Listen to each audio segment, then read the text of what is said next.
Hello, and welcome back to the Laundry Room Podcast.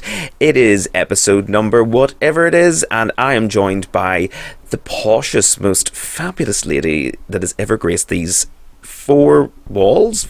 I don't know. She's gracing some walls anyway in this country. Please make your noise be fabulous for Lady Portia Di'Monte. Woo! May the Lord shine his light down upon you, my dear. Oh, I hope he does. I hope he shines something on you, you absolute fuck. How the hell it's so lovely are you? to be here. I'm so excited. I have to say, full disclaimer, I am a fan. I have thoroughly enjoyed listening to all the shows. You have? Oh, well, yes. Thank you so much. You're so kind. I'm very glad that, I know it did take a while to get you here. You've been all over the world. You've been travelling and jet setting. Like yourself, international girl of mystery. I know, you've been in Port Rush. I went to Spain. It's been very good. We're definitely out there. She was up in Port Thrush, actually. That's the right of it. Yes, but we finally got you here. Of course, we greeted you outside with the horse and cart, the fanfare. Yes, which was lovely. Quite a long rider she needed as well. Indeed, yes. What else? You've got your fresh fruit platter. I've got my fresh fruit platter. I've got my kittens in a basket. I was carried up the stairs, and I've got somebody watching my car. That's right. One of the local men has been called out in which to keep an eye on the car, so it's been very good. I'm like, thank you so much, sir. Because my fear was being sold into sex slavery, but then the nice thing is, you were saying that people would be so intimidated by me that they wouldn't sell me. So that's great. They'd just be like, no, I'm sorry. You're too beautiful. I know. We don't know what to do with you. People couldn't afford you. You've got your own teeth, so we don't know what to do. Well, sure, say nothing. Thank God these teeth are mine anyway. That's great. You've not been to Turkey? No, I haven't. But I was actually contacted about working in Turkey, and I was like, oh, have you? Oh, no. Lovely. I'll pass your details on, though. I'd be like, I have a beautiful woman here who requires no surgery. She just would love a gig. I was, oh my gosh, my first adult holiday whenever I was 17 or 18, and I went to Turkey with one of my girlfriends, and I saw this drag show. It was amazing. It was talk of the town. Was it Marmaris? I went it too when I was 10. And look at us now. It could have been the same one. I'd never seen drag or anything like that. So it was so amazing. And what happened was, it was chicken in a basket or something like that there, and wine or beer, and it was all you could drink. I remember. But it was warm wine. Yes, and I was vinegar. there going, oh, this is so amazing. And it was one of my early days of going out and going mad. So when I was there, I was just drinking away, and then I was feeling sick. This is so embarrassing, but I was like, I'm just having too much fun. I don't want to leave. So I was like, I think I'm going to be sick. So I literally just went like this down one side of me on the floor and carried on watching the show. And then I was like, I think I'm going to be sick again. So I just went sick down the other side. So basically, each side of the sides of the seat were just bulked completely out. So do you know the guys that were on stage were like, we were watching you because you were so into it, and obviously I was so young and pretty and stuff like that. Yeah, I was so young and pretty. So young and pretty. Did you have your lovely long hair at the time? No, this is pre that. So then I went back the next week sober, and they were like, we were going to ask you if you wanted to be in the show because you just looked like you were so so enthusiastic, so gay, but you were so drunk at the end we couldn't. Basically I was carried out. So that could my drag career could have started in Turkey. You could have been somebody's fifth wife. I'd love imagine that. Oh my God. Literally, you wouldn't have known you in a burqa. You'd be like, hello, my little pet, giving kisses and all sorts. Wouldn't have faced me. I mean, that would sun damage. You know what I mean? I know. Imagine you would definitely be sold into sex slavery now. I would be perfect for a Tuesday wife, because then I'd have the rest of the week to myself, and I just have to prep myself for one day, and then it's like, do whatever you want. You've got from 4 until 8 the night, and then that you have to go on to your woman tomorrow. That's enough. My pit of bread has seen a lot, and I can't. Yes, it's been very, very busy. I have a podcast to do, love. Come on, hurry up. It's called Fourth Wife Business. Yes. I'm like, hello. If you're a fourth wife, listening to my podcast where I tell you how to get the best out of your Turkish husband. You see, I'm the perfect wing woman. I'll go under your arm. I'll go and I'll network the room for you. Oh, wow. I'll laugh at your jokes. I'll tell everybody how amazing you are. I'll get you set up in business. 3 other people who you didn't even know them before you came in, and then by the end of the night, be like, okay, love, see you later. I'm away. Well, there's a ding there. That's actually, oh my God, TurkishHusband.com. Yes. My computer's been infested with viruses due to her arrival. He says, hello, my darling, you're very beautiful. I want to marry you. It's not just your computer that's infested with viruses. That's why I came with my own hazmat suit as well. I know you said drag, but I've kind of done an ABBA style, like a little jumpsuit. I kind of like it. It's like I've been cheated by you and I don't know where, or I've been infested by you and I don't know where. I don't know when. Well, at some point. I want to know. Tell us where it all began. Not in Turkey. Where did it all? No. Where did Lady Portia? Or did you have any? Was Lady Portia the first drag name, or did you have something before that? Like so, how it all began basically was I came out of my mum's womb with a top hat and a cane, and I was like, "Where is my light?" You know, a top hat and a cane. And the woman was split open. I came out tap dancing, and but I went to this hippy dippy school, Rudolf Steiner, where they're all about free expression, and I had very open-minded parents, and they who I am today is who I was as a 7-year-old child, and at no point was anybody ever going, don't be you. Aye. It was like, so whenever when you're asking children what would you like to be when you grow up, and they'll say like a footballer or whatever, I was like, I want to be a bridesmaid. Because I had been to weddings and I kind of thought the bridesmaid have more fun, because they get to wear the lovely dress, and then in those days women wore little like gloves, so do you remember that? they wore gloves and wee hats and all. Yes. So then because I was so cute and all the women loved me, I'd wear their wee gloves and carry their bouquets and all, and they'd be like, oh, isn't he lovely, he's great. You would have been a paedophile's dream. Wouldn't it? You think, oh my god, see if you were anywhere near Jeffrey Donaldson, he would have had you away. So that had always, femininity and a lot of my role models, even in my primary school teacher was so glamorous. Like I had some very glamorous ones as well. Some like Boots, but some very glamorous ones. You're like, And one day this teacher came in, and she was called Mrs. Laurie, and she was talking about, I had said about how how lovely and tan her legs were, and she was like, oh, this is called fake tan. What age were you? And so I P6. Oh my Christ. And she ordered from the catalogues, so there'd always be these catalogue deliveries, and it was always really gorgeous tailored things with big flowy skirts. Okay. And then she lifted up her skirt to her knee and she was like, look, like I only tan to where people can see, and I was like, what's this like? And she was like, tan in a bottle, and I was like, what is this revolutionary thing? There's a 6-year-old literally coming in black as a boot. I was like, I've got a fake tan. And then I was just like, I want to be that whenever I grow up. Oh my god, that I get 6 years old. Miss, show us your knees. No, P6. Oh, P6. P6. That's what's about. And but 10, 11. yes. No. So then because I went to Rudolf Steiner, then there was a dress-up box, and I would wear the bride's outfits, or I'd always be the woman, and all that sort of thing. Of course. And then secondary school was like such a polar opposite to anything that I'd ever experienced in my life. And it was, and I like, not to make any so when I'm not going to use this word lightly, but I was brutalized daily and abused in daily secondary school by not just a group of people, but by the entire school, because they had never experienced anybody like me, because I had dyslexia. The Education and Library Board had once I had to leave Rudolf Steiner and go into like mainstream school where they had a dyslexic unit. That was lovely, and that's where the primary school teachers were, and what they did was instill into everybody in the class, no matter what you want to do, you can do it. So she got me to audition for the school play, and she goes, and I wouldn't go round for the audition. You're like, no. But then she was like, pulled me aside, and she's like, why are you not going for this? Because you'd be great, because she could see how like theatrical and everything. And I was like, because I can't read, and then you have to learn lines. And she goes, well, if you get this part, we'll make your lines your homework, so go and audition. And it was like a poem and a song, and then that was it. So they really instilled in me that there was nothing I couldn't do. So I went into first year going, my goal by the end of fifth year was, this is going to be amazing. Look at how far, because I knew how far I'd come in the couple of years of being in that primary school to how far I will come by the time because I just expected it to be like that. And my goal was, which is so random, I just can't wait to pick up a book or a newspaper and be able to read it, because I couldn't read. happened over those next 5 years was nuts. Do you know what I mean? Irish food was fucking wild. I even hated mine. I thought it was awful. Because they always just, they don't straight like fruit. I'm like, what? I was built like a baked potato in a blazer. I know. And now look at me. Still baked potato-esque. Except you're in sequence. Exactly. I'm like, we do love a good sequence. So where was your very first gig as Lady Portia?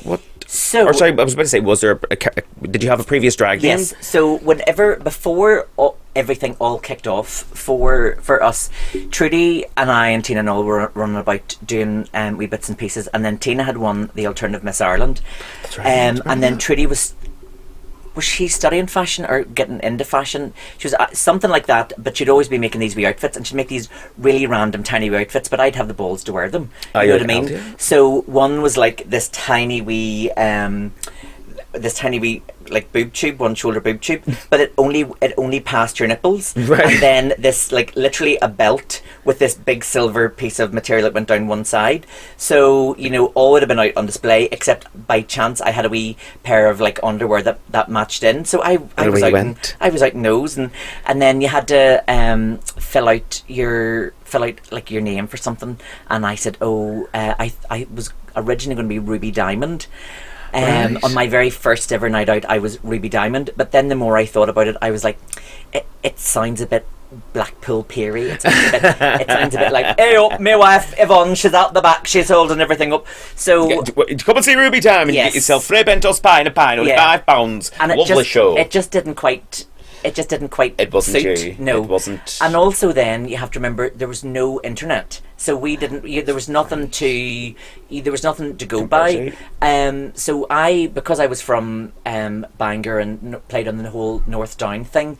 So then I became this North Down housewife who married her first husband for the title, and every husband after that for money. Oh, right, okay. Tina was like, you know, the girl from the road, and Mummy, and Trudy was the quirky fashion one. So we weren't ever trying to be anybody other than ourselves, which is why, you know, it all worked out so well. That's actually because there was no internet, there was no drag race, there was none of this shit where it's like, some after Drag Race you see a lot of queens are just a carbon copy of what they see on TV. It's like this snatched makeup, hair done. I'm like, that's wonderful. So this will give you a laugh, right? So whenever we were going to start in the Parliament, the owner of the Parliament even said, so Tina had won the Alternative Miss Ireland, and we were trying to get like a show somewhere. So Tina went in and she said, look, what about us doing a show? And the owner of the bar, who owned the Parliament at the time, he was like, I don't know, like, men dress as women, do you think that would be a thing? Because it was, no one had really experience of it. And then basically it was like, well, it's working in Dublin, and the bingo was happening and the George and everything like that. So he said, you can do a Sunday night because there's 9 people in the bar, and it's not like you can destroy it. Their Sunday became as busy as Friday and Saturday, and we had to move from downstairs to upstairs. That's right. And pack the place out. And interestingly, the exact same thing happened with Union Street. So they had to put in 2 extra fire doors into Union Street because it got so busy, and that's why they knocked that wall down so the overflow could go in there, and our show could move into there. Because basically in the very early days of the Sunday Bingo show, once we got onto that little 6 foot by 3 foot stage, I remember it we couldn't move because it was like Pride busy, you know. It was so busy. I remember my very first show coming. It was literally the back room, which was kind of like a New York sort of street. Do you remember that? And then it was just a taller bit, and then a smaller wee bit at the front, and then everybody sitting round, and you just got ready in the old chopped chives, which is now Spaghetti Arms. And I remember coming in there and meeting you girls. I was like, hello, wee weirdo with camera. Can I take photographs? Can I get your pictures, love? Now look at me. Do you still do photography or anything, or as a hobby, or with my iPhone on my deck? That's about it. No, just with myself. Good filter, a couple of wee filters and everything like that. Take off that wee blemish, you know. Oh God, hopefully by the next time that scar will be gone, and that wee wart will be gone, and that wee redness blended out. That green seepage will make it. Wipe that up, baby. Wipe that's crying. That poor thing at that eye's seeping. But no, I don't really bother with it much now anyway. But I could just remember all my memories of those, and I can remember even you were like, hello, walked off, didn't give a fuck. I'm like, Sassy said a story last week when you hosted with them in Libertine. Sassy was like, I love Portia so much. She used to always come in and go, hello, how was your week? What did you do? And Sassy went, oh, I did this, great. And you were like, great. Turn your heels and walk away. And I was like, I fucking love that. She's like, great. I've engaged enough as I'm willing to engage, and that is it. I'm sorry, that's all I'm given. That's all I can do right now for you. Thank you very much. But yeah, so then that was the sun. So your very first show was in the Parliament. Then you just kicked off. No, yes. So the wee silly bars. Oh my gosh, it was called Scrumples or something like that. So the first ones that we did were, is it Granny Annie's on the corner by the courts? You know that bar that goes on the corner opposite House of Fraser? Yes, that is. So I know where you're talking about. Yes. It used to be called Victoria's. It's now called. So before Granny it was even that. Right. So this is going back like the guts of 25 years. It was called something like Scrumples or something like that because that's what the wigs were called. And we did a couple of shows in there that went really well. So because we were doing that, and it was so well received, but that bar, they didn't want to. They were a bit hesitant, gay and all that. Our wee nights worked great, but they didn't, because they were events. So they were like somebody's birthday, and it was a fundraiser, and it was this. I was going to say event just coming. So that kind of gave us the idea of going. Well, we'll go to the Parliament, the actual physical gay bar, and say, here's something that has really worked. What about putting that on here? Because what you also have to remember at that time. There was nothing on. There was no scene. No. So basically, what happened on a Saturday afternoon? There was this lovely girl called Donna. She was a straight girl. She did karaoke from 1 until 5. If she was off, there was no entertainment. So nothing happened throughout the week. Nothing happened, at the weekends. It was a disco, and it was whatever. Yeah. And if Donna didn't do the karaoke, that was it. So what if it wasn't for Donna, basically? Well, that's the thing. If it wasn't for there wasn't anything. It wasn't for Donna, then fuck all. But that's why the owner then said, well, it's not like you can destroy anything because nothing happens on a Sunday. Yeah, so go ahead. Yeah. Let's see what happens. And so then we started to do things like pub quizzes and karaoke nights, and then my first hosting job, I used to do a Friday night with them, and this is so funny because my job, because this was such a new concept, email. So our shows were on cassette tape, right? Yeah. Like wind, pray, stop, record. Use an old pencil to take her back. People listening to this will don't even know what a cassette tape is, what the right? fuck's a cassette? And I've seen an emoji of it, but I don't know what it is. So nobody had an email, and people that did have an email didn't necessarily have a computer, so nobody would ever send them. There was no such thing. I don't even know if I think mobile phones were a thing, but you pay as you go type thing. Do you remember? Yes, they were like a brick.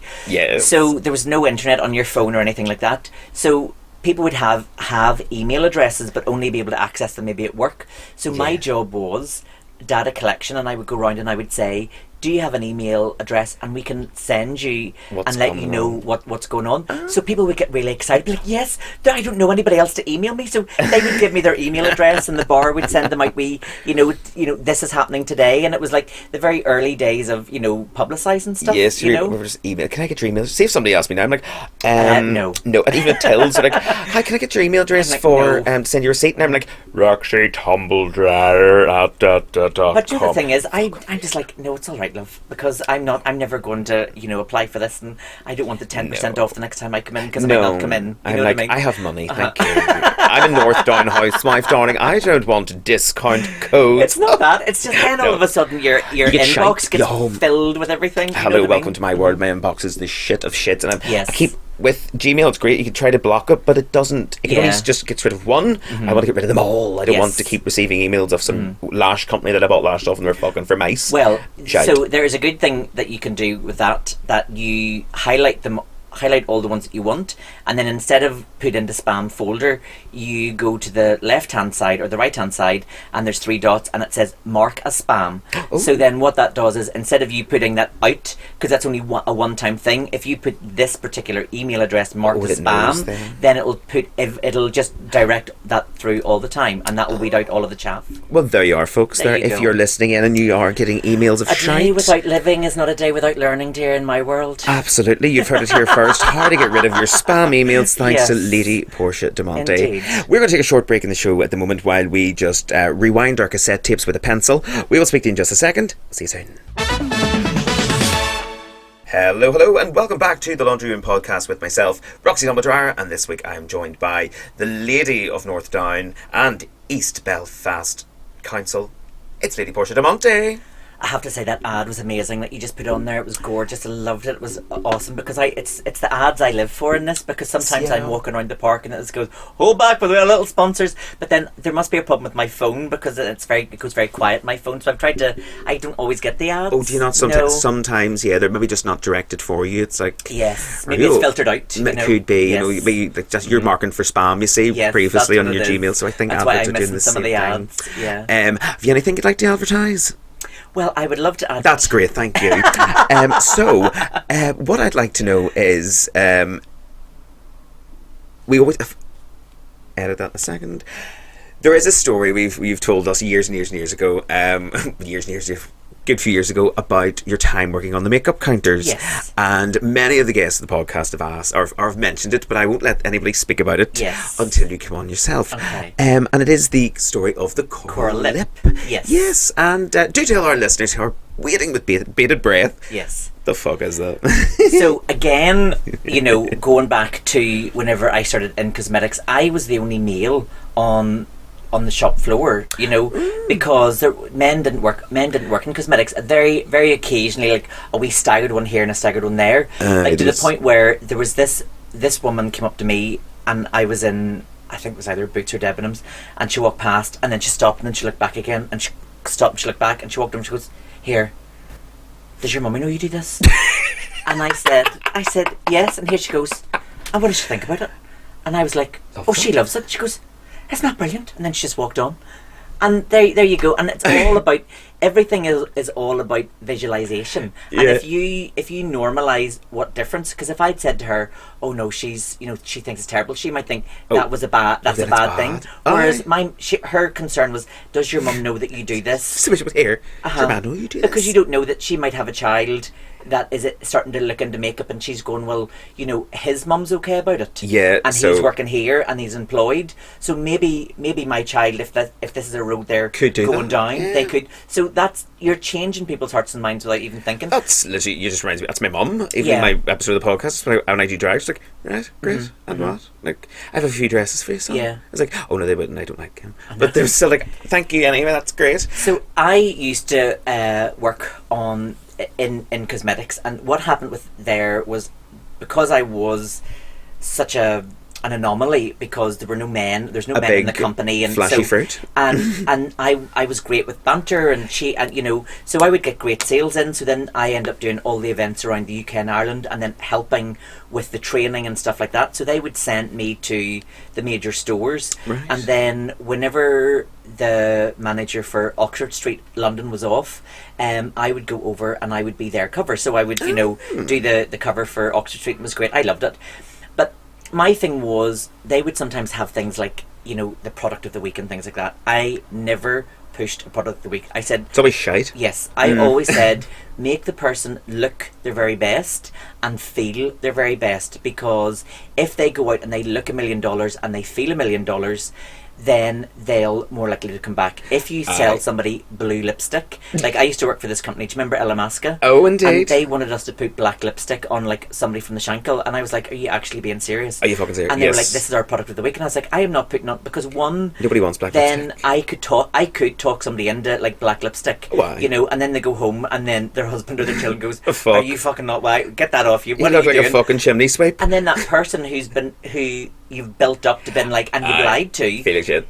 Then they go, well, that person's a liar. Versus, I put on something that makes them look amazing, and they go home and somebody goes, oh my god, you normally wear like a bright red lip, but you've got this, what's different? They feel brilliant. So anytime I came to the counter and you were like, get that black lipstick, and I did, that was a fucking lie? No, but that was your character. Your character was gothy at the time, and blue, and all that type of thing. All that crap. I still have it in that drawer. Yeah, I'm sure it does, and I'm sure it's got its own heartbeat by this stage. Oh, well, no, sure it does. Long story short, coral lip. So I was... Well, this is the podcast of tangents, and there hasn't been a tangent yet, so I need to go off on one. You've been on about fucking shite. I'm sitting here like, sorry, dear. I know. I keep meaning I need to drop you. You're like Trump. You need to say something every 7.5 seconds. I need to be entertained. No, yes. I'm only joking. The coral lip then. So the coral lip. Yes. So I was in Oxford Street, and there was this lady, and Is that what happened? Yes, and it was all, it was great crack, and everybody was going on, and I just saw this woman, and she was in this lovely wee trench coat, and she was really well put together. But I vibe with people because I work very much, even in my day job now, is all about vibrations and things like that. And there was something about her that just caught my eye, and I was like, she just needs a wee bit of something that you, because I could just tell by her that there was something up. So I said, do you want a wee free makeover? And she was like, oh, I don't know. I said, sit down there and I'll do something on you. So I was doing a wee bit. I had this routine of tinted moisturiser, which was easy over everything, and a wee bit of highlighter, and I was showing it to her, and I said, is everything all right? And she goes, well, she said, I've literally just put my daughter on the train up to Manchester, and she was like 8 or 9 or 6. She was very young, and I'm really nervous because, and in my head I was like, oh well, she's going to see her sister, so that'll all be grand. And then she said because she's just told me she's been sexually abused, and she said that she wouldn't talk to me, but she would talk to your sister. But I'm in the middle of doing, like a makeover, and what do you say to that? Mm-hmm. So I said, listen, what about a wee coral lip? And then, so she was offloading, but then while I was putting her lipstick on, that meant she couldn't talk. Yeah. So then while she couldn't talk, I was putting the lipstick on, and I was saying, well, listen, what you need to take away from this is that your daughter trusts you enough that she told you, and that she feels safe enough to tell somebody else. I said, because there are people who only deal with this when they're in their late 40s. Oh God, always and later. She and you're like, was like, I never even thought of it like that. But it just gave her that wee moment. Then she got to see it from a different perspective, and I know that she went away a lot lighter, because in her head all she heard was, my child has been sexually abused. Yeah, you're just thinking about that. The bigger picture is that she trusts you. So whatever you're doing as a mother, and I made sure to tell her this, whatever you're doing as a mother creates enough safety within that child that she can tell you this, but she's maybe just a bit embarrassed, and she'll tell the big details to the daughter, and it'll not be as embarrassing because people feel shame. But we're not laughing at the thing that happened. I actually thought the story was, because it's been a long time, remember? I actually thought it was almost like, oh, I've just buried my husband, and you were like, oh well, a coral lip. No, it was even worse. Like, but it was that thing of like, what the fuck did I do here? Yeah, and I was like, oh, coral lip. Coral lip. Because I was trying to think, she's offloaded, and I need to kind of like figure out what to do next, because I don't want to be like, this is the big thing that's just been dropped on me. Well, so then I was able to twist it round. But then where Lady Chips comes from, no, Lady Chips, the coral lips. Oh yes, that was came from. It was either the first or second Pride that Maverick had on, and I have a feeling we were meant to be outside or inside or something like that, and something happened, and we were having to restructure the entire show, all the shows that were happening. Was it culture maybe? No, it was it was a Pride. A Pride, probably the weather then. And we were trying to restructure where everybody had to go, and some doing upstairs and some doing downstairs. You were supposed to be outside and all this type of thing. Weather, definitely the weather. So Mark is standing there going, right, what are we going to do? Blah, blah, blah. And Andy was standing there, and she was going, right, but because I was hosting the thing, so it was me, Andy, and Mark all sitting there, and I was going, right, well, who have we got? So Mark had the 2 running orders in his hand, and then Andy had ran to, gets a wee thing in her ear. So Mark and I are standing there, but Andy had handed me her chips and that's right. Red sauce, right? Now I was going, right, what we'll do is we'll put so and so here and so and so there and so and so there, and blah, blah, blah. We'll do this and do that, and I'll do this, and then I can run up between here and do there, blah, blah. So we had kind of restructured the order, but I, without even realising, I had ate her chips, because as I was talking, maybe just nervous energy, I was going, right, so I had all these chips, and then I was going, why the fuck have I got chips? I don't even like ketchup. I was like, so then I came from coral lip to Lady Chips at the I coral remember lips. that, because I think we were standing, I was like, oh fuck me, look at Lady Chips there, eating her chips, sorting everything out. We were like, oh, and then Andy came back and just like, where are my chips? I was like, they're gone. I've literally just ate these. I didn't even realise I was eating them. That's right. I was like, oh fuck, where's Lady Chips there? And I getting it all sorted out. It's like up downstairs. Just ate the chips and they were gone. Yeah, I know. Sorry, Andy. Oh fuck. Oh, but there's been so many nights that we've had out, and so many drunken nights. I love when you get the drinking. You are A powerhouse. Oh, but it is because I'm all about having fun. Very nice. I love it. And I very much love enjoying myself. Let your hair But down, the bitch. thing about it is, I don't need to. I'm secure enough within my own skin. I don't need to be like, Mama, I don't need fish. You just be like, all the time. And I enjoy it. I drive to most of my gigs because what I discovered was, and it allowed me to buy my first house, was whenever I was going out and working, at one point I had 2 pints of gin and tonic in my hand and 5 pints of gin and tonic behind the bar that customers had bought. Oh yes. So every time you went out, you were buying drinks, and then it was taxis there and back, and then it was a kebab, and it was whatever, and it was because Trudy and I then, once we left the Parliament, we had gone around to Union Street. And again, Thursdays became the funnest night of the week. Yes, that's right. Thursdays were, as fun as, a weekend night. And people would go out and then they would all head into the Kremlin and, all that sort of stuff. After the club night. You said karaoke, isn't that right? Karaoke, and then we went in, and then people would follow us all into there. And it was really, it was a vibe. And yes, the thing about it is, was all a good night. Now, at the age that I'm at, and enough time has passed, when you're in a moment, it's sometimes very difficult to understand what that moment is and, what is being created and what is happening. Mm-hmm. But we, at that point, were building a scene and creating the vibe that you guys all have today. Yeah, but at that time, we were just living our everyday it was life. It was just normal. It wasn't like, this is what we need Mm-hmm. to, because we haven't seen this somewhere else. It was completely just being created because it wasn't. So whenever stuff like that was happening and nights going on, and as I say, I remember Anthea saying, we had the fire marshals in, and we had to get two fire doors put in, because it was, and that's why the shoe factory happened, and that wall got knocked down so that they could do and more an people overflow went that way as well, just in case. Mm-hmm. It had grown, and then it's where it is now. Yeah. There it is. It's fabulous. And then of course you were left New Street and you went over to the Maverick. Then you started up over there whenever it opened up. Well, so no, I didn't move over to Maverick. I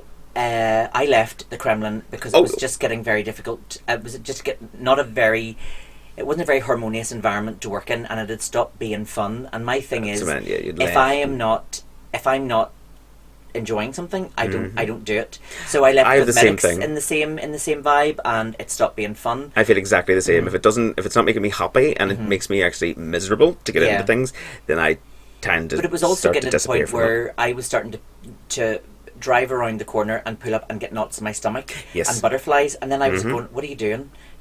This used to be something that was so I couldn't wait to go to, and now I'm pulling up outside it and I've got knots in my stomach. This isn't very good for me, and I didn't have anything else to go to, so I then I just left. But then I got the Face of Wild in Dublin, which was this nightclub in Dublin, which was really, really I remember amazing, that photo shooting with the gold, lovely gold thing. You still got the picture? I do. I have absolutely. There's one in the salon and one in my living room, because the at least you got pictures out of it as well. And the photographer from that. So Touche Eclat, the Yves Saint Laurent under eye we treatment. sell that on board. A woman actually asked, "Excuse me, do you have the Touche Eclat?" I was like, Touche Eclat. Excuse me. Yes, absolutely. I knew straight away. I was like, Touche Eclat, only in the one shade. So anybody, whatever you colour. You only get that at Nuts Corner Market, but I've got Touche Eclat. I was like, Touche Eclat. I will now do the Touche Eclat. Touche Eclat. You get out the back of boots. Or the thing. From Becca Boots herself, she sells it and makes it. Yeah. But people actually ask for the weirdest things. And they go, "Have you got a croissant?" I was like, "What? A croissant?" I'm like, "A croissant?" Whenever I used to work for Benefit, they would, because obviously it was called Benefit. We in Debenhams, there was a Benefit centre at the top floor. Sometimes people would actually come into our counter with their Benefit books or their paperwork for their. I'm like, this is a makeup counter. I'm like, oh, it's not Benefit. But then you'd also get these really fancy women who just thought they were brilliant. And they'd be like, oh, it's Le Benefit, and their friends say, "Was this Benefit?" And their friends would be like, Benefit. "No, it's like Benefit," or and I was like, "No, it's just called Benefit." Yeah. I'm like, darling, you live in White Abbey. Fuck up. It's Benefit. And they get it on you for fuck's sake. Yeah. People actually coming in thinking they were getting their claim. I'm like, no, this is makeup. Honestly, I was like, this is why you're on Benefits, love. If you actually think I'm going to process your claim and do your makeup at the same time, I would have been like, yes, why you're on Benefit. I actually would have been like, yes, no problem at all. There's a thing I do sometimes in work, and people ask, if it's been on an airport, I've never been to it before in my life, and somebody goes to me, and how do we get out? And I'm like, somebody else to do is just when you out that door, straight up, take a left, go right to the very end, follow everybody right out the front doors, not she there. And then somebody goes, is it? I'm like, couldn't tell you. Say it with belief, you'll be But alright. that's the thing. If you say things with confidence, people will believe everything that you have to say. So the photographer in Portia Dublin, is really good at drag. She's amazing. she's fantastic. amazing. Honest to God, Saying you it with don't see belief. her. She is it's like great. what seeing is believing, but just you don't see her. The Skippy Bop one too.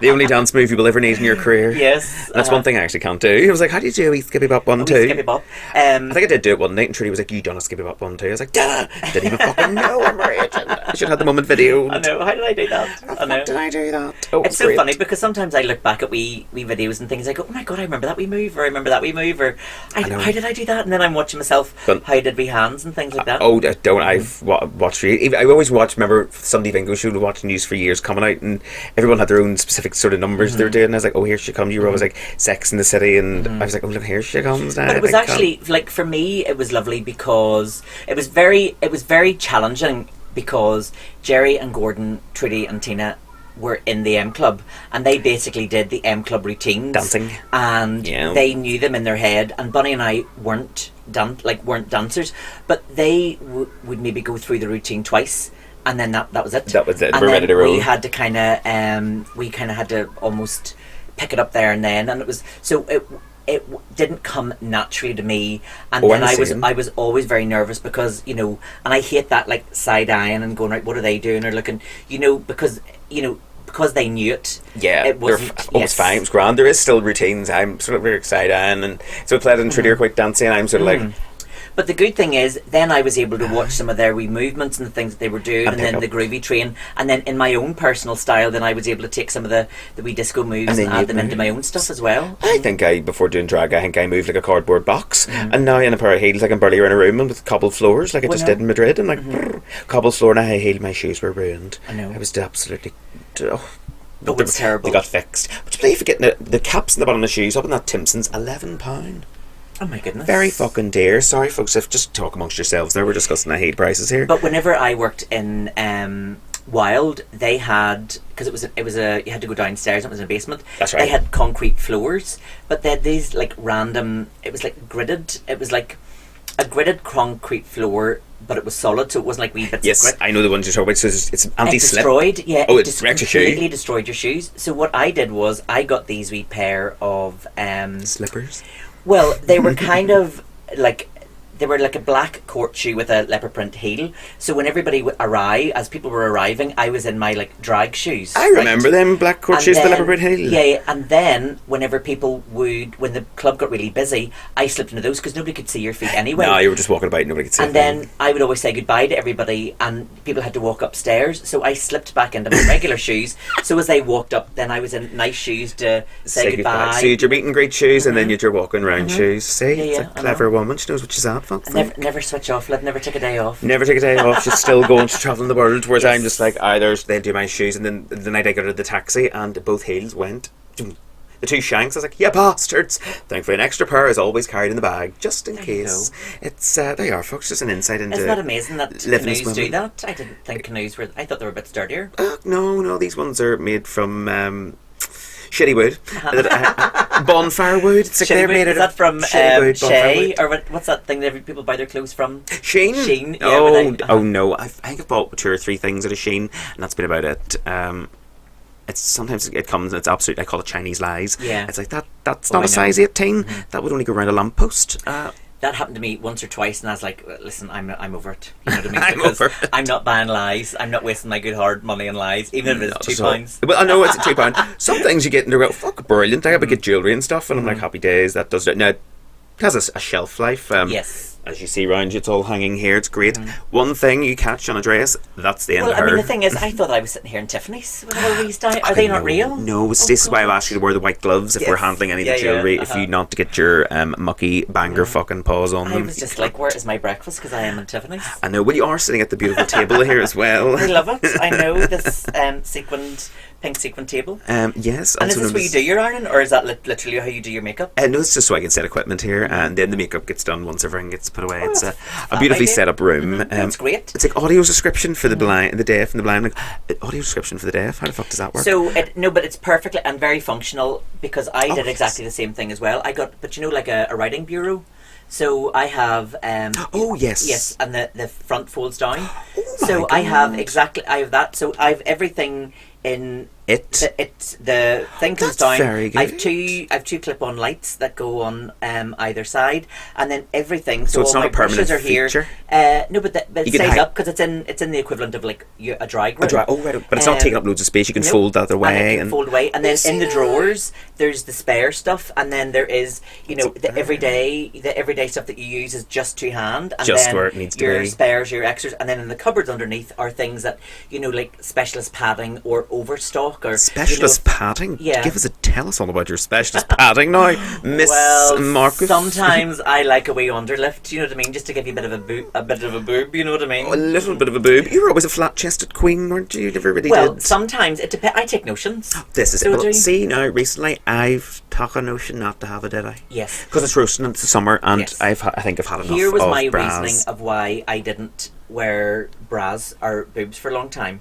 Because, You had a double mastectomy. yes, because Coral lip. bras are very restrictive as They to what you are. can wear. And my thing was, I would rather look lovely in an outfit, and at the in those days, I had a beautiful wee face, nice hair, nice shoes. You don't have a and beautiful nice, face now? Well, it's harder. It's a bait face. So the face is bait off me. Back then, I could get away with a wee bit of lip gloss and whatever. Up here, you still can. I must say, yes. you are still the most feminine thing I've seen now. Skippity bopping.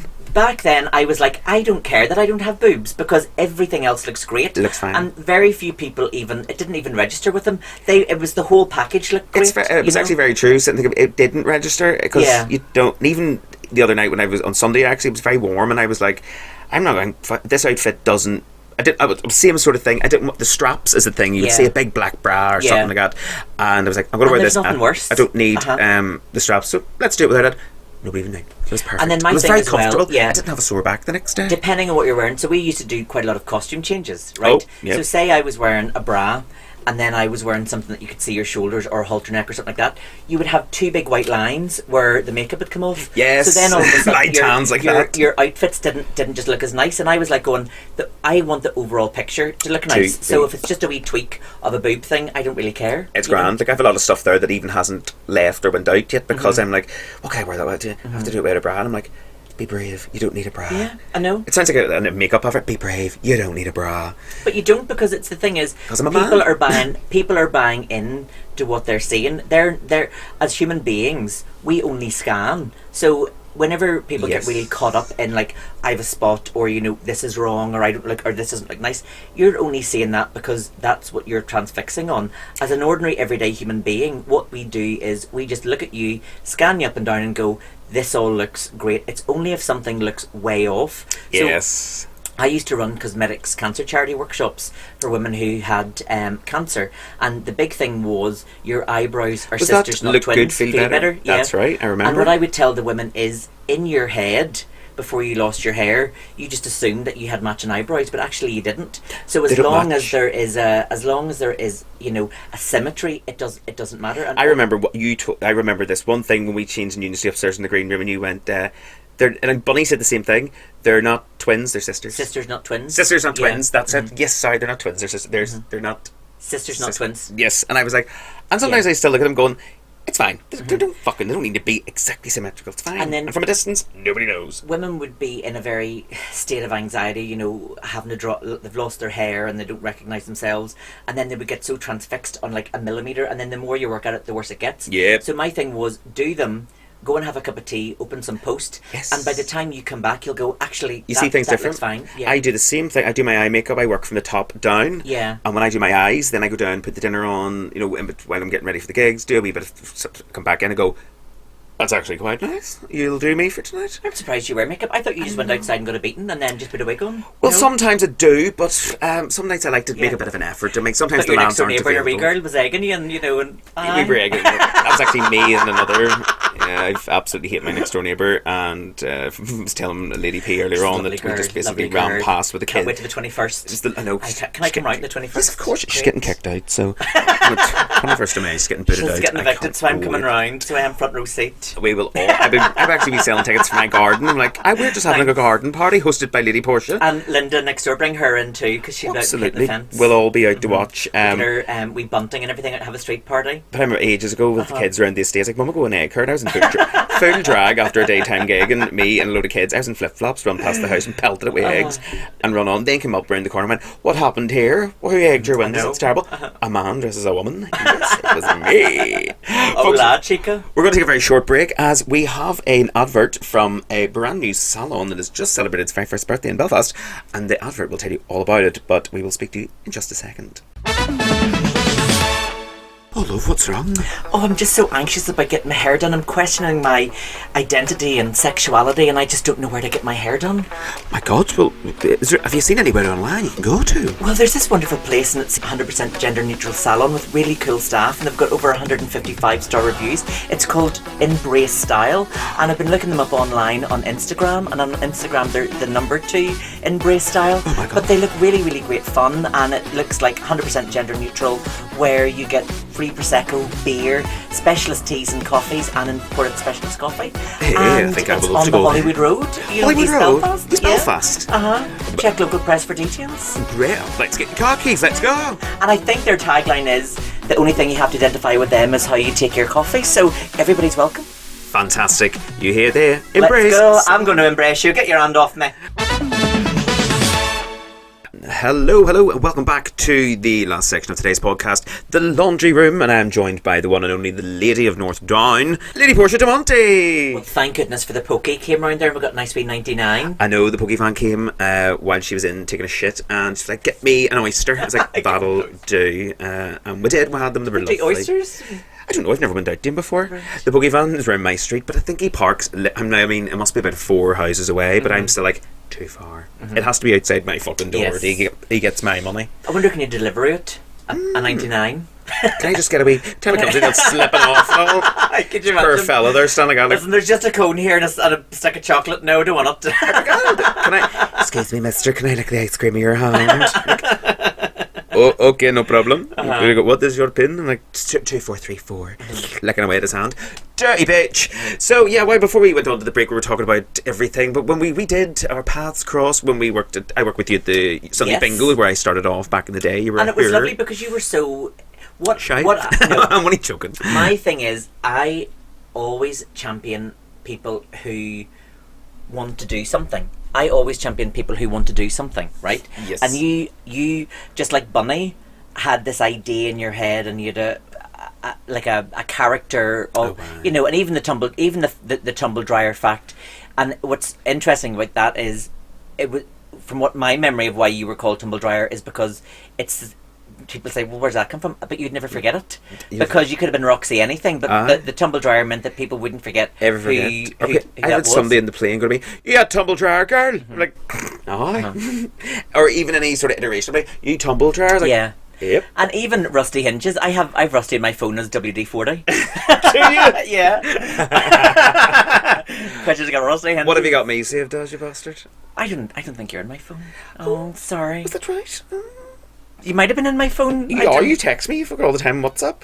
Oh, maybe I just go by photograph. Oh, yeah, Oh, because you'd sorry. be dyslexic and Oh, all. Sure, sorry. that'd be alright. No, I problem. think you're in my phone as don't answer. Oh, yes, that's right. That's why she never Melt. answers the phone every time I try to ring the bitch. No, but whenever I see people who have a real enthusiasm versus people that they don't, people want it for quick gratification. It's like, Yes. I'm a drag queen in this, but they Yes. don't realise how much work is Oh, involved. yes. But when people actually put the effort in, And you see then the effort? I'm all in. You know, I'll give you as much advice as you need, or as Oh, yes. many tips as you want.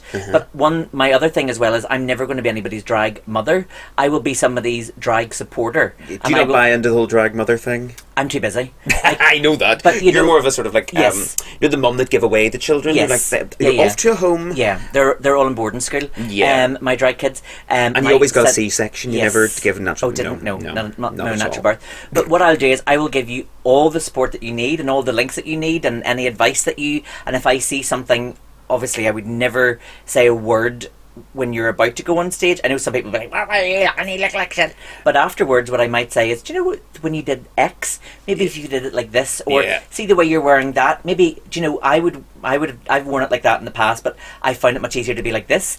And then that way, all of a sudden, then it becomes, you know, you're actually mentoring somebody rather than, you know, building them up or taking them down. You know what I mean? However I come at that, I just be like, you look like you've been on a fire without makeup. I'll see you next week, try better. And they do. And I'm like, see, now look at the help I've given, and you look phenomenal. I know.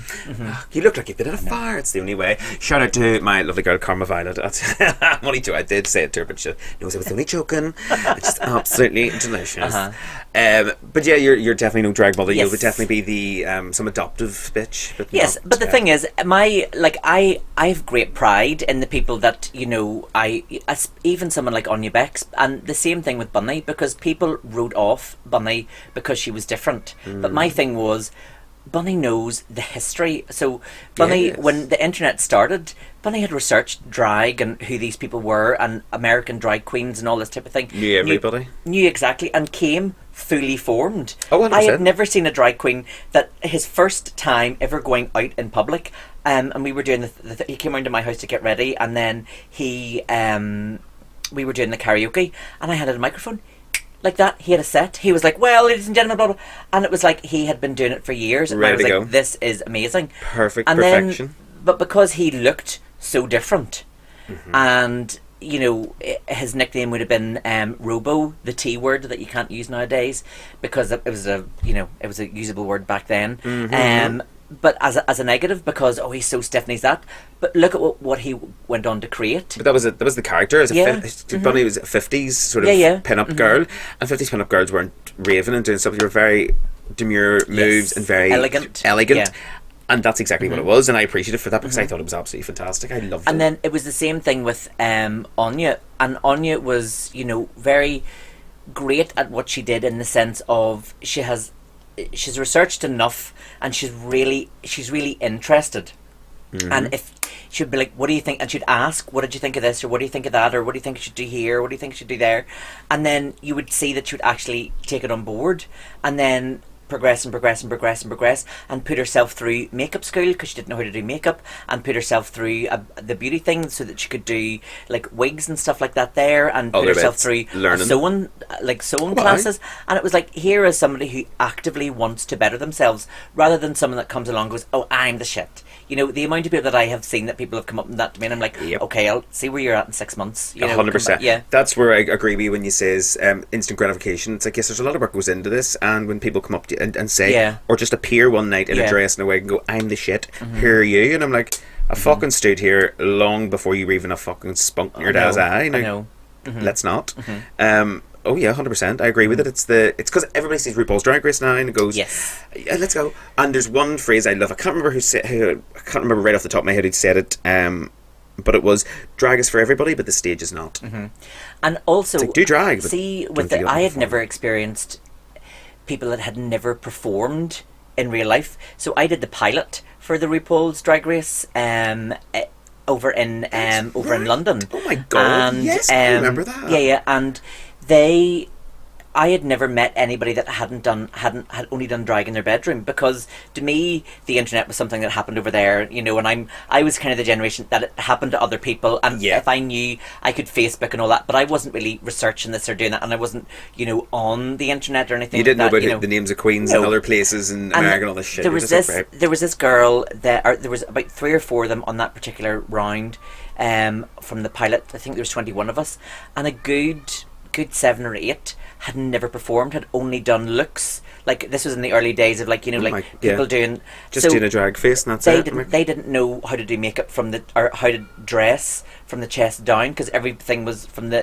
they'd never. And so it was like, it was such an eye opener for me, and then how the world was just starting to change a wee bit, because I never compared I'd never wanted to compare me to, so I never. There's no other North Down housewives outside of North Down. But that's the thing, and now I see so many of them, and they all look. They're all trying to be dead original and dead alternative and dead this and dead that, and every single one of them look exactly the same, or are just so nuts that you kind of going, I don't, you've overthought this so much that even just an ordinary person just sitting down can't enjoy it, because you've almost taken the joy out of it because you've tried to go too highbrow. And at the end of the day, what my thing is, people go out for a bit of crack. They are not coming to see your art. They are not coming to see you be the next this, that, or the other. They're in a night out and they want a bit of crack. Yep. So give them Fun. a nice high energy, fun number, something good, a bit of disco, a bit of crack, a bit of banter, 100%. and then they go away and they're like, oh, I had a great night. Whereas if you do something that's a slow, inspirational, whenever I worked in Maverick, I made it very much that the stage was an open floor, so everybody and anybody could come and do whatever they wanted, and there would be no judgment, and I would give any support that they needed. Absolutely, yes. But I would try to steer them away from a Saturday early evening doing an inspirational love ballad that nobody had ever heard of, or extremely hard rock, Yes. gothy music. It's not sometimes a go-to, especially at that time. Right now I have a time slot 8 to 10, and I do ask the girls, I'm like, let's try with something that people know and will respond to it well. It is a Saturday night out. We're not going to go like, "Rah!" and sometimes, or they've the one. like bite into a blood capsule, and then you can see the audience going, what the fuck's that?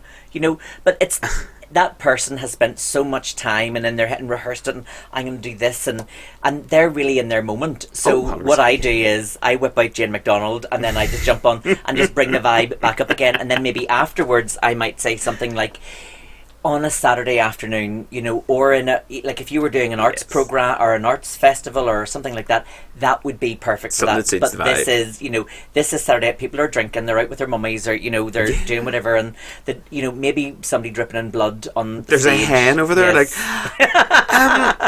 can we get a taxi? And you're like, please, just stick around. It's not all like this. But I 100% agree with you, because it's meant to be enjoyment, and also if you're into drag, you should be able to adapt to. You should be a chameleon, adapt to your surroundings, because there's nights I've went to places and it is not what I've planned. No.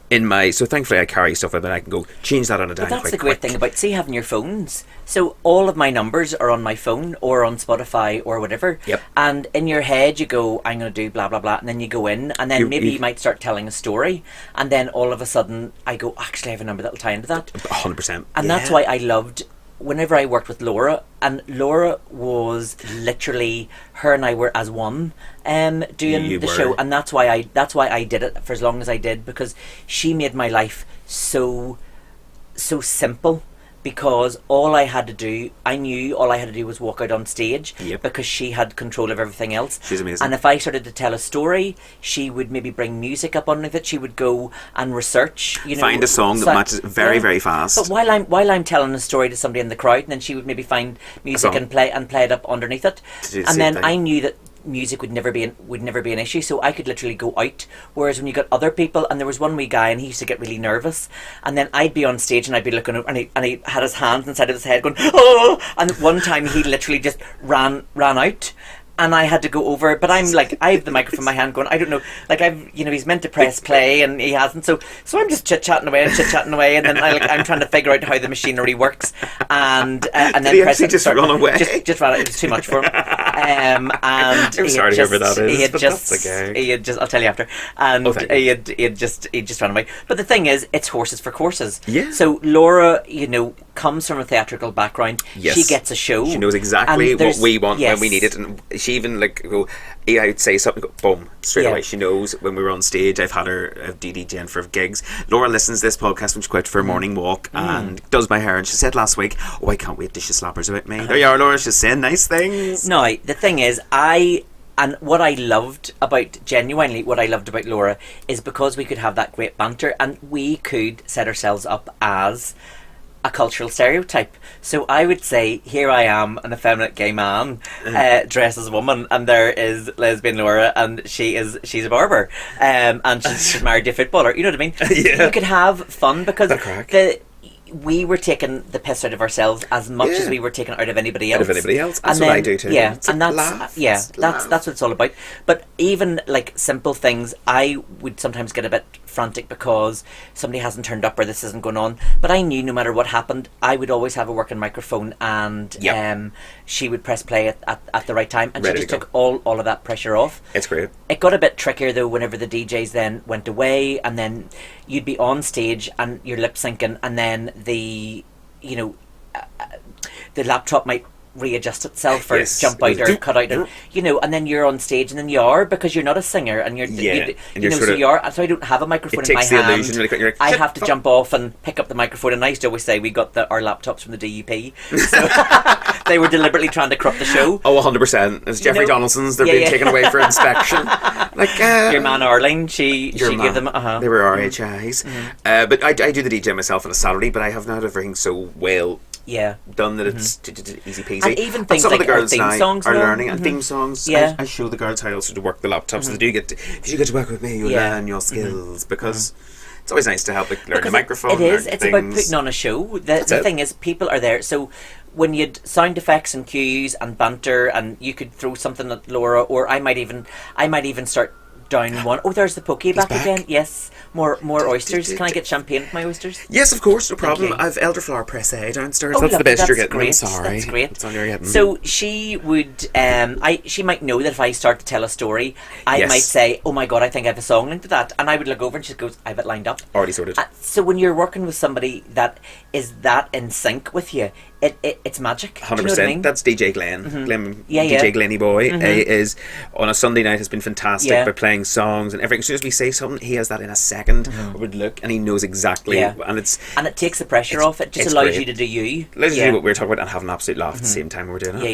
Yeah, But yes, you worked at the Maverick for a long time with myself. I was there Yes. alongside with you before I went to the skies. Do you remember your last night and all? And then we did the wish you were, or the sorry you're leaving type thing, and all the pictures and videos. Yes. And I did the This Is Your Life. Oh my god, that was the funniest thing I actually heard. And we were all like that. Well, we'll be at a ball Yes, that night. It was very, it was very great. good. It wasn't even a big leave. It was just like, I'm off to do the training here. And I was like, I'll be back in a couple of weeks. And then Yeah, I I was know. away for a while, took a break. I don't even know what I'm doing. I'm just reaching for something. And then I loved when there was like two people that you'd worked for in the past, and you're like, "And you see you two down the back?" And I was like, "Oh, flip!" Oh, shots fired. Ding, Oh, it was ding. hilarious. I remember. I actually. It's bringing it all back to me Yes. now. Says Celine Dion. That was it. That was a gig.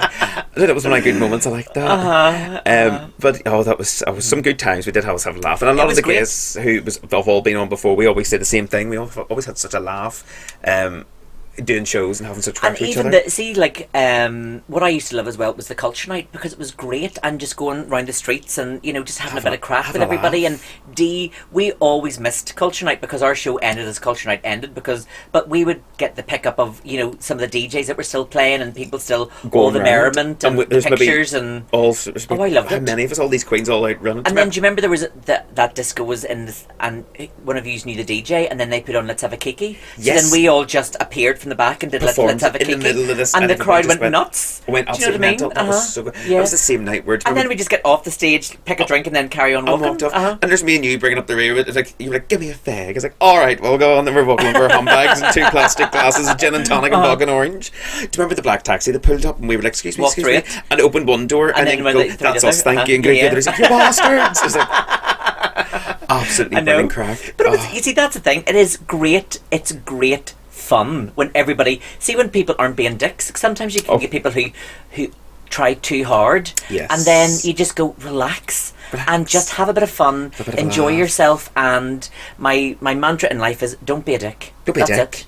100%. I can pick up a vibe or a dick vibe Yeah. quite quick. And Yeah. if somebody's like, "Oh, like I'll do your show," it's like, no, I'm already getting the vibe of you're going to be an arsehole. You're gonna be hard work. No thing. Or hard work or Yeah, yeah. torturing you every 10 minutes with voice notes going, "What about this song? What about this?" I'm like, you go do you. But it was funny because And maybe- sometimes people would come to do the show on a Saturday and then like they weren't there, but you'd sort of planned out the show and everything like that. But I would just start. I wouldn't wait on them because like I'm Yeah. not waiting. It's like- And then they would come like arrive halfway through, and then they're like, "Oh, I can't believe you started the show." And I was like, Do you really think I'm gonna wait For you? Wait, and all of these people are here, and like I started this, and you think I'm gonna wait on you, and you've arrived in your bloody slippers? Just no. like, take your time. That's all right. No problem at all. And it was interesting as well. I'm so incredibly grateful that I am not of the death drop era because Oh, me too. you know that like though I feel so sorry, they are going to end up with like Everything. broken bones, arthritis, all that, throwing themselves off. What pains me is that when they jump into the air and land on concrete on their knees. I know. And you're like, you no On idea what you're knees? doing. You're going to wreck your body. I have done it once or twice years ago, and the pain I've had know. from knees, I will never ever throw myself onto the ground or gosh. death drop. And the only death drop I'll do is into my fucking bed. I know, that's like literally. Good night. And then I was hosting, or I was running this competition, and I actually had to put a death drop ban, not a ban, but a limit. And I said, because in my head, I was like, right, there's 12 people in this competition. Every single one of them, they do about 5 death drops a number. They just literally just throw themselves on the ground. So the maths of that, of somebody hurting themselves, is going to be that this is going to happen. So what I did was, I said, you've got three death drops. And the competition that I ran, nobody got voted off, but they got points. Yes, so point system. you could do one death drop, the option of 3, and I said basically do one in the opening, one somewhere in the middle, and then if you want to save a death drop with the finale, great.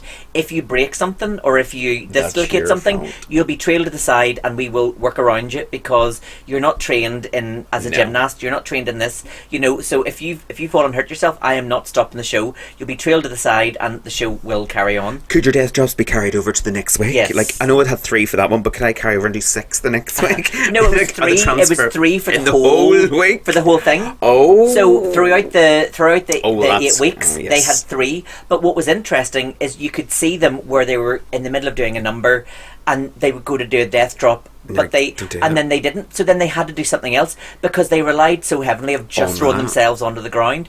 So then all of a sudden their brains, they had to make these new neurological pathways to go, actually, this is what you do if you don't throw yourself on the ground. Yeah, you have to do something else. Entertain people. Yeah. It's great, but after a while it gets a bit like, I know, right? But that's why I'm so glad that that wasn't a thing in my day, because I like my hips aligned the way they are. They're perfect. You know what I mean? The hips don't lie. Yeah, I'm starting to feel the fire. Oh my god! But yes, you've been in Maverick, and of course, here, tell us a little bit about. I know we had the break there, a little advert about the salon. Oh tell yes, us, but you are a salon lady. I am. Embrace style, where everybody feels embraced coming in and going. Fantastic. So our tagline is, it's 100% gender neutral hair salon, right? Fabulous.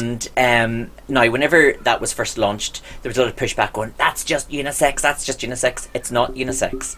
It is a 100% gender neutral, non-binary space where people don't. Our tagline is, the only thing you have to identify is how you take your coffee, right? Yeah. A unisex space means there's a man going to barbers, there's a woman going to hairdressers. Yeah, it's just split down the middle. Yes. The embrace style is, even if you haven't figured out where you're at, you can come in here and there's no judgment. You just pick who you want to go to, and you will leave feeling $1 million. Fantastic. And we've had people from the trans community. There was one girl came in, she hadn't been to a hairdresser's or done anything with her hair in 18 months. All she did was take her hair around to the side, cut off the dead ends, and when I seen her, she kind of like stuck her head around the corner, and it was one of our first or second Saturdays, so the place was really busy, and we give away prosecco and beer to everybody that comes in, their teas and coffees and all that. So can I just come in and have a drink? You could. It's just a really fun. Have a sip. It's a really fun vibe. So she kind of stuck her head around the corner. I goes, "Oh my god, come in!" She goes, "I don't have an appointment. Is this the embrace?" And I was like, "Yes." And she goes, and I could tell that she was trans and that she was very nervous, and she was looking around because her experience before was a place of judgment. Whereas I was like, "Do you want to be prosecco?" And she was like, "Yes." And then she sat down and she couldn't believe. So she's literally in shock that she's sitting here. I'm chatting away to her. She's wanting to get a blow dry, and I put her in with Brenda Shanky, who is just the queen of all of that. And then I said to Brenda, she hasn't had her hair done in 18 months. So Brenda's like, "Come on, love. Right, you come and sit down. We blow dry on this." She goes, "I'm going to cut some layers in your hair. We'll get that." And so whenever you're... And then, so she... Second glass of Prosecco, she's going, "Oh my..." Like, somebody... I haven't once ever had to identify myself as anything. I've literally just come in here and they are going, "This is how your hair should look." And it's the same with, that we've got barbers and things like that there. Yeah. And how it came about was, coincidentally, I heard 2 stories of people being put out of barbershops in the same week. So one of my clients' daughters, she had 2 boys and a girl, and all 3 of them were at football practice, and the girl was very gender neutral, non-binary child, just figuring herself out, and tracksuit, short back and sides.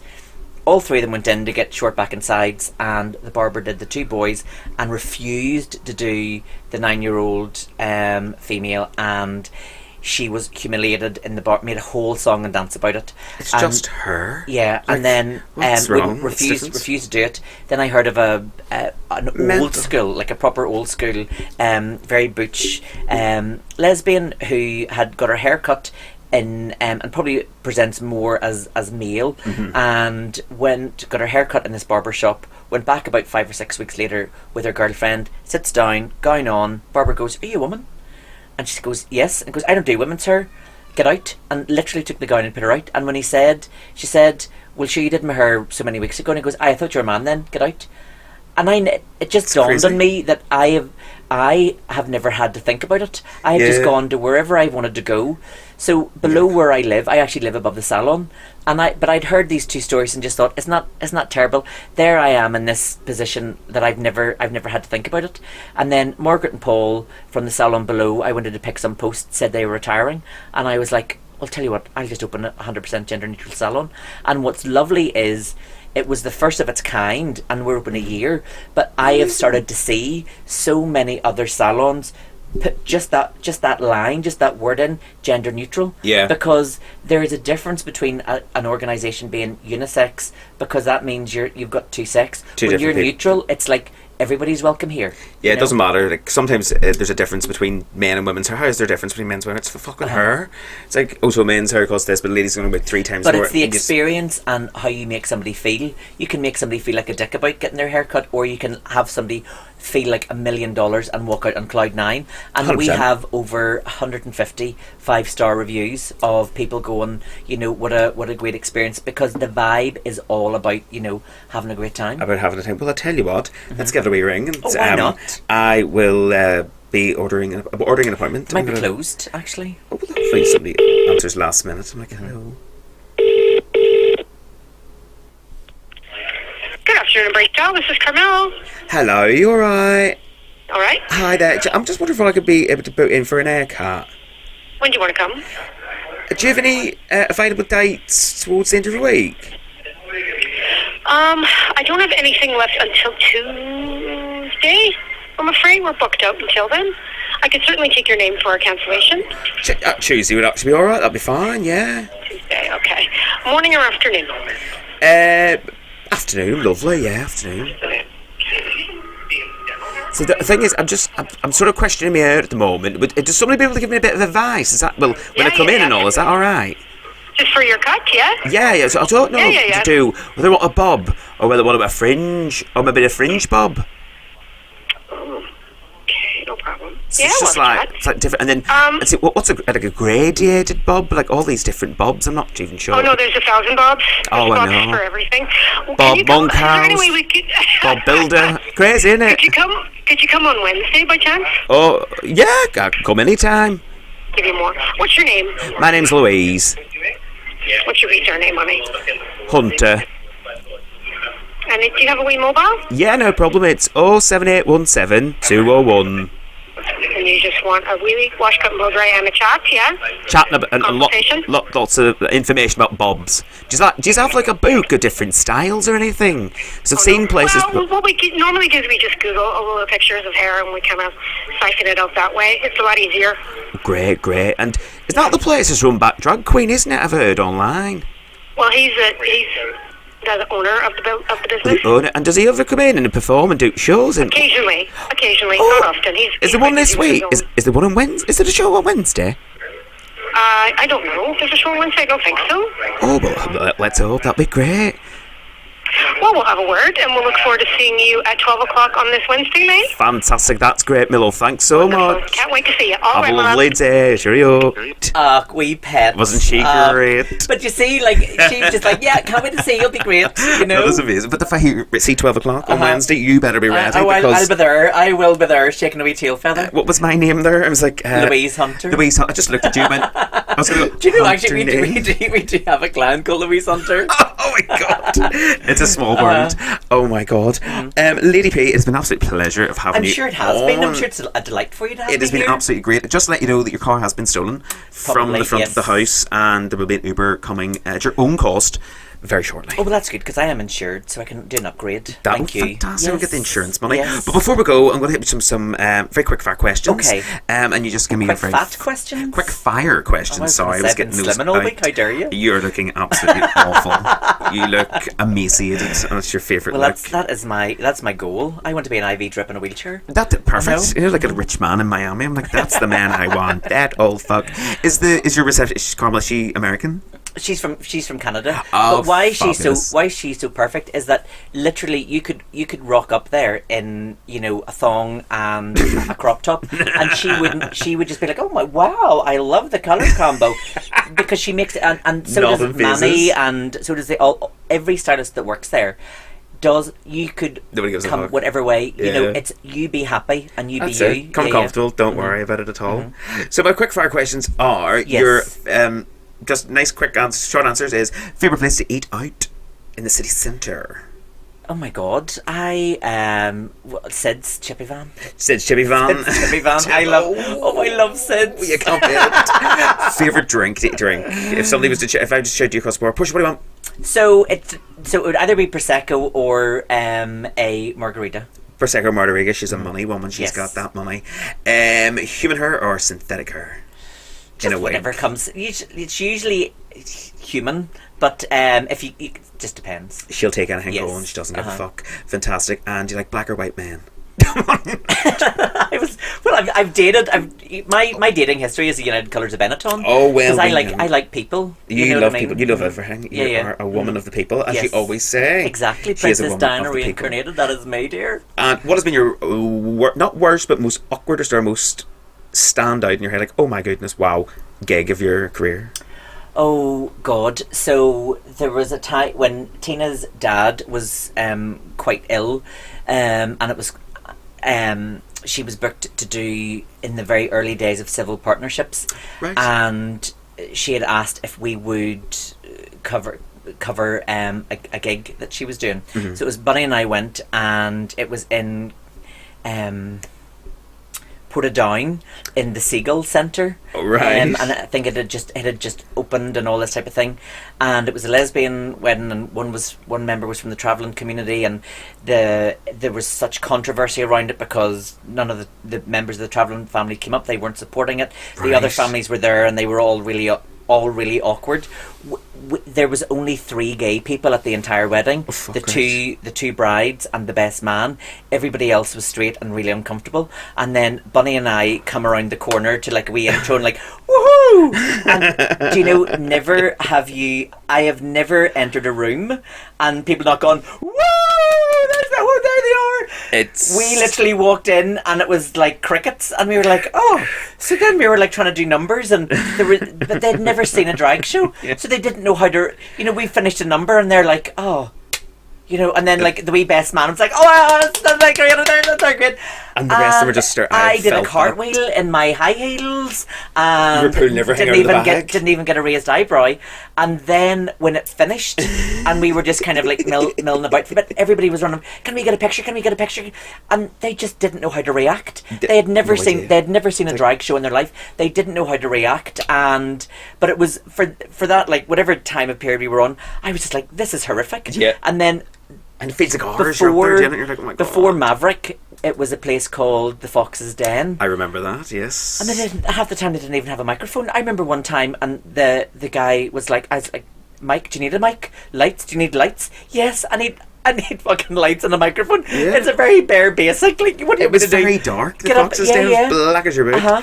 And he's like, oh, do you need light? Yes. Do you need a mic? Uh-huh. I'm not going And to scream and they were like, across the room.